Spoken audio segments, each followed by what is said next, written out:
नमस्कार दोस्तों, आप सबका फिर से बहुत बहुत स्वागत है हमारे इस YouTube चैनल पे। और आज हम बताने वाले हैं आईओ और पीसीएस के बारे में कि ये कैसे कम्युनिकेट करता है एक दूसरे से। और अगर आपको laptop, desktop, printer, CCTV, mobile, battery rickshaw से रिलेटेड अगर आपको चिप लेवल रिपेयरिंग कोर्स करना है तो www.multitekinstitute.com पे विजिट करिए या फिर हमारे स्क्रीन पे दिए हुए नंबर पे कांटेक्ट करिए। चलिए दोस्तों, हम आते हैं अभी बोर्ड पे। एक्चुअली हमने दोनों एक आईओ चिप बनाया है और एक आईएसपीसीए चिप बनाया है। ठीक है, इनके साथ कैसे कम्युनिकेट होता है, पहले क्या काम करता है, ये सारी चीजें हम डिटेल में इसमें डिस्कस करने वाले हैं। तो सबसे पहले हम देखते हैं कि जो आईओ पे जो सप्लाई बनता है वी बैट के नाम से, ये आपका बैटरी का ही सप्लाई आता है, प्लस ये आता है वी बैट के नाम से और ये आपके आईओ पे जाता है। फिर जो वी बैट की सप्लाई है, यही सप्लाई फिर आप देखेंगे कि यहाँ पे आरटीसी जो सेक्शन होता है उसका सप्लाई आता है। तो आरटीसी वीसीसी डायरेक्ट आता है और डायोड के बाद जो होता है RTC reset, SRTC reset, internal VR enable, वो सब यहीं पे आता है। तो एक नंबर में आपका आरटीसी सेक्शन काम करता है डेस्कटॉप मदरबोर्ड में या फिर लैपटॉप में भी देखेंगे। क्यों एक नंबर काम करता है? क्योंकि ऑलरेडी हमेशा ये लगा रहता है। तो जो लगा रहता है वही तो काम करेगा ना सबसे पहले। उसके बाद आता है हम पावर प्लग करते हैं। तो जैसे ही हम एसएमपीएस कनेक्ट करते हैं बोर्ड में 5 वोल्ट स्टैंड बाई सप्लाई बन जाता है। अब 5 वोल्ट से आपको फिर बन जाता है 3 वोल्ट स्टैंड बाई। तो 5 वोल्ट स्टैंड बाई बन गया, 3 वोल्ट स्टैंड बाई बन गया। इसके बाद आपके आईओ पे सप्लाई बनता है PS on, power supply on. तो इसके बाद आपका पीएस ऑन सप्लाई बन गया। अब जैसे ही पीएस ऑन सप्लाई बनता है, ये एक्चुअली क्या होता है, ये आपका पीएस इन यहाँ पे आता है, ये पीएस आउट हो गया। अब जैसे ही हम यहाँ पे ट्रिगर करते हैं, ये पावर बटन स्विच है, जैसे ही हम ट्रिगर करते हैं यहाँ पे तो देखेंगे कि जब स्टैंड बाई सप्लाई बनता है ना, उसी टाइम आप देखेंगे कि यहाँ पे मैंने डॉट डॉट बनाया है। ठीक है, कुछ चिप होती हैं, देखिए चिप दो तरह के होते हैं। कुछ चिप होते हैं जो सिर्फ सिग्नल आउट करते हैं और कुछ चिप जो होते हैं कि वोल्टेज और सिग्नल दोनों एक साथ आउट करते हैं। तो यहाँ पे जो आरएसएम रीसेट सिग्नल है, इसमें सिर्फ सिग्नल आउट होता है। तो ये आपको यहाँ पे क्या लगा हुआ है जी? पुल अप रजिस्टर बताए थे ना, पुल अप रजिस्टर। तो ये 3.3 वोल्ट स्टैंड बाई इसके साथ ड्रॉप करा गया। तो इधर से जो सिग्नल है कट कट के ऐसे जा रहा है, पर जैसे ही 3.3 वोल्ट के स्टैंड बाई सप्लाई मिला है कंटिन्यू यहाँ तक आ गया। इसलिए हमने यहाँ से यहाँ तक डॉट बनाया है और यहाँ से यहाँ तक इसको कंटिन्यू बनाया है। तो आपका आरएसएम रीसेट बन गया। अभी बोर्ड स्टार्ट नहीं हुआ है, आरएसएम रीसेट बन गया। आरएसएम रीसेट बनते ही फिर एक्चुअली क्या है कि एसएलपीएस3 ऐसा है कि ये बहुत सारे बोर्ड में बोर्ड ऑन होने से पहले आपका बन जाता है, बहुत सारे बोर्ड में बोर्ड ऑन होने के बाद बनता है। ठीक है, तो वो जब बोर्ड हमारे पास जब ऑन बोर्ड करेंगे तो उस टाइम हम चेक कर लेंगे कि बोर्ड ऑन होने से पहले बन रहा है कि बोर्ड ऑन होने के बाद बन रहा है। क्योंकि लेटेस्ट वाले बोर्ड जो अभी आ रहे हैं उसमें बोर्ड ऑन होने के बाद भी बन रहा है। 81 के मदरबोर्ड में हमने देखा कि बोर्ड ऑन होने से पहले ही बन गया। तो ये बोर्ड जब आपको मिलेगा तब तो इसको आप एक्चुअली एक्यूरेट क्लियर कर सकते हैं। तो चलिए, यहाँ तक सप्लाई आपका आ गया। उसके बाद आते हैं पावर बटन पे। तो मेन पावर बटन पे सप्लाई कहाँ से आता है? तो पावर बटन पे जो सप्लाई आता है 5 वोल्ट या 3.3 वोल्ट, ये स्टैंड बाई सप्लाई होता है। ठीक है, 5 वोल्ट या 3.3 वोल्ट स्टैंड बाई सप्लाई। यहाँ पे भी है क्या यूज हुआ जी? Pull up register.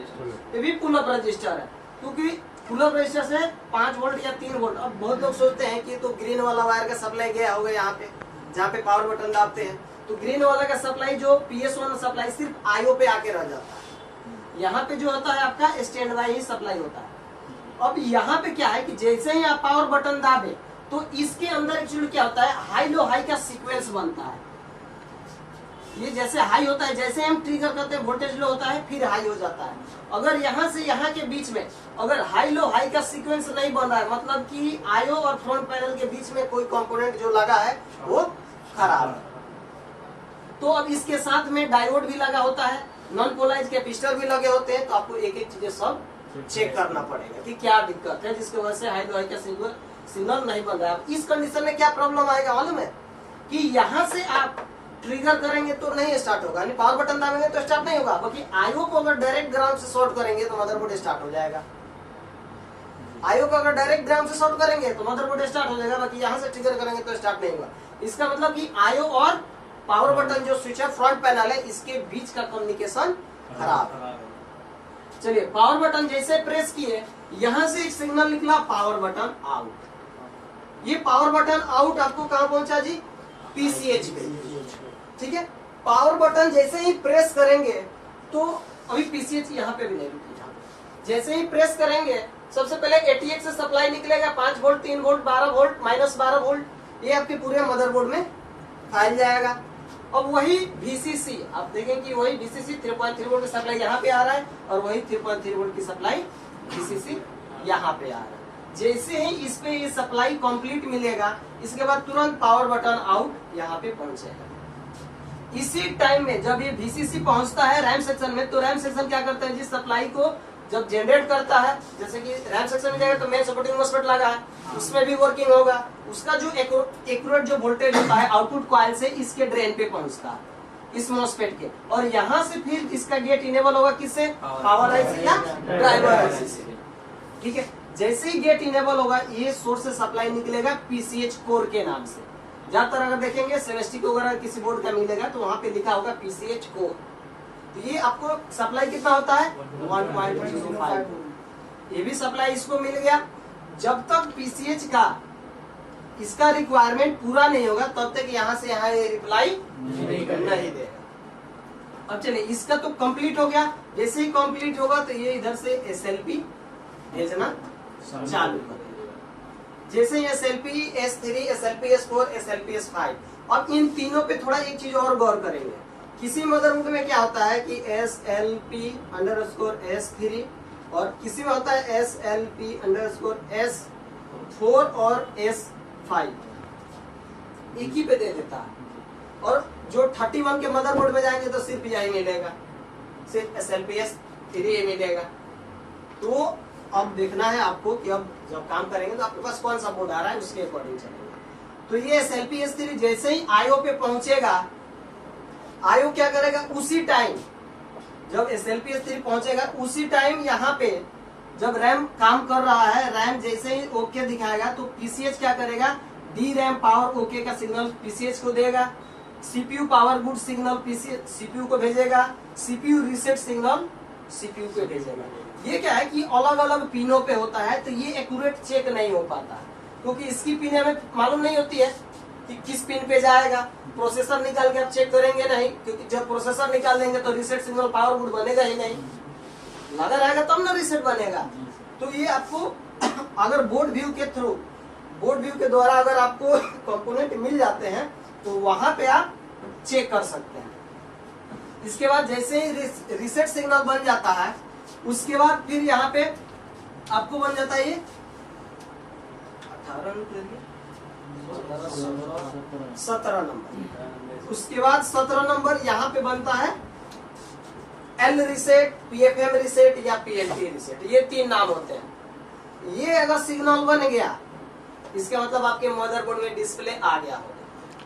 एक्चुअली पर एक रीजन और है, ये सिग्नल अगर बन गया तब डिस्प्ले आ गया होगा, ये ना कि सिर्फ आप इस पे 3.3 वोल्ट चेक कर लिए और यहाँ पे सिग्नल अब सोच रहे कि हमारा डिस्प्ले आ गया, क्योंकि इन सब पिनों पे 3.3 वोल्ट की सप्लाई एक रजिस्टर के थ्रू ड्रॉप कराया जाता है, आता नहीं है, ड्रॉप कराया जाता है।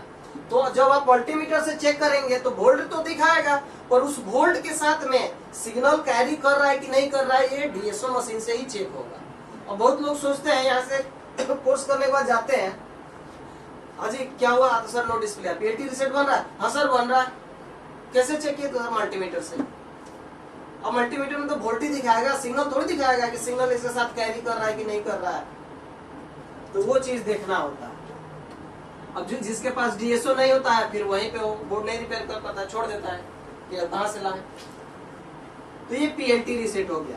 पीएलटी रीसेट जैसे ही आपके आईओ पे सिग्नल आएगा तो आईओ क्या करता है, एक पीसीआई रीसेट सिग्नल जनरेट करता है जो आपको कहा जाएगा पीसीआई एक्सप्रेस के। ये पीसीआई एक्सप्रेस मैंने पहले इसीलिए लिख दिया है, पीसीआई एक्सप्रेस के ए साइड के 11 नंबर पिन पे 3.3 वोल्ट ये पीसीआई रीसेट सिग्नल होता है। तो चलिए आई होप कि आप सब लोग समझ गए होंगे। मिलते हैं अगले वीडियो में, तब तक के लिए बहुत बहुत धन्यवाद, थैंक यू।